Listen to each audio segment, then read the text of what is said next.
हमारे यहाँ एक वैयावृत्ति में मनोज्ञ की वैयावृत्ति आता है। मनोज्ञ कौन? जो अभी है नहीं लेकिन होने की साधना कर रहा है, होने की भावना कर रहा है, होने का अभ्यास कर रहा है, उस व्यक्ति के लिए भी वैयावृत्ति करना, वो भी वैयावृत्ति के अंतर्गत लिया। आचार्य, उपाध्याय, सासु, शैक्स, गिलान आदि इनकी तो वैयावृत्ति कही है, लेकिन अंत में पूज्यवर उमाशंकर ने मनोज्ञ की वैयावृत्ति करी। मनोज्ञ का अर्थ ये नहीं कि सुंदर, मनोज्ञ का अर्थ होनहार।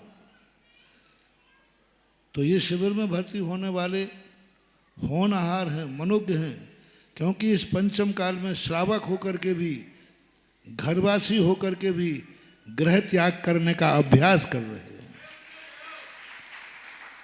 घरवासी होकर के भी रात में मौन का अभ्यास कर रहे हैं। गृहवासी होकर के भी एक धोती दुपट्टा में रहने का अभ्यास कर रहे हैं। गृहवासी होकर के भी भिक्षाचर्या से भोजन कर रहे हैं। एक भिखारी होकर भीख मांगता है और एक राजा होकर भिक्षा से चर्या करता है। जो व्यक्ति जिंदगी में एक बार भिक्षाचर्या कर लेता है वो कई जन्म तक कभी भिखारी नहीं हो सकता। मांगकर एक आध ना बात, दुनिया में ऐसे समय आते हैं जब किसी के यहाँ खाना पड़ेगा।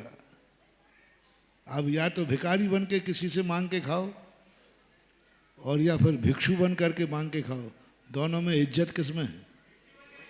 हाँ, तो सबसे बड़ा शिवरात्रि में लाभ होने का, जो 10 दिन तक भिक्षाचर्या से भोजन करेगा उसकी जिंदगी में कभी दूसरों के सामने हाथ फैलाने का मौका नहीं आएगा। क्योंकि भिक्षाचर्या का भोजन, गृहस्थ होकर भिक्षाचर्या से भोजन, और वो भी ग्रह त्याग करके, ये है मनोज्ञ की वैयावृत्ति। यानी वो अभ्यास कर रहा है, वो चाह रहा है।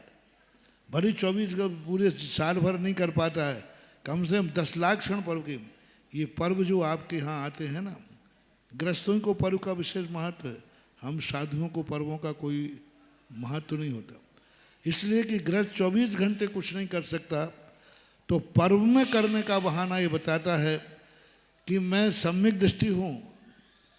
जो पर्व में साधुओं की तरह रहते हैं, जो पर्व में व्यापार धंधा नहीं करते हैं, जो पर्व में आरंभ परिग्रह से त्याग करते हैं, वो एक सम्यक दर्शन का प्रमाण पत्र देते हैं कि हे भगवान, मैं भली मुनि नहीं बन पा रहा हूँ, लेकिन मैं पर्व में वैसी चर्या पाल करके ये दिखाना चाहता हूँ कि मैं मुनि बनने का समर्थक हूँ। और आज नहीं कल उनका ऐसा शुभ समय जाग जाएगा। इसलिए आप लोगों के जो शिविर में बैठ रहे हैं उनके बहुत लाभ हैं, बहुत। ये शिविर मल्टीपर्पस है, सांसारिक लाभ के साथ साथ पारमार्थिक लाभ है। और भिक्षाचर्या का महत्व तो मैंने बताया था कि भिक्षा के भोजन में ही वो ताकत होती है जो केवल ज्ञान प्राप्त करा देती है।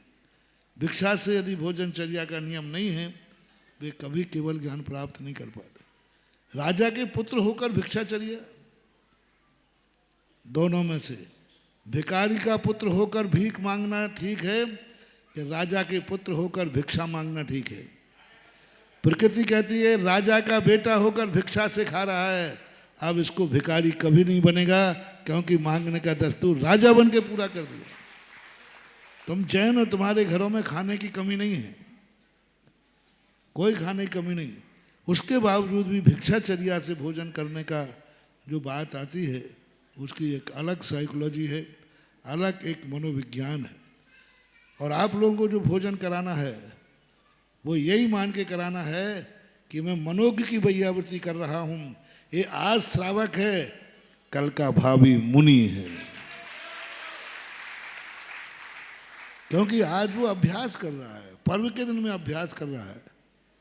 और कल के दिन में, पर्वों के दिन के संबंध में रत्नकांत साहब का आचार में आया, जब वो आरंभ आदि को छोड़ देता है और वो परिग्रह आदि भी छोड़ देता है, तो वह मुनि की संज्ञा को प्राप्त हो जाता है। मुनि नहीं हो जाता है, उपचार से मुनि व्रत का संज्ञा वाला हो जाता है। ऐसी आप लोगों को भावना भाना चाहिए।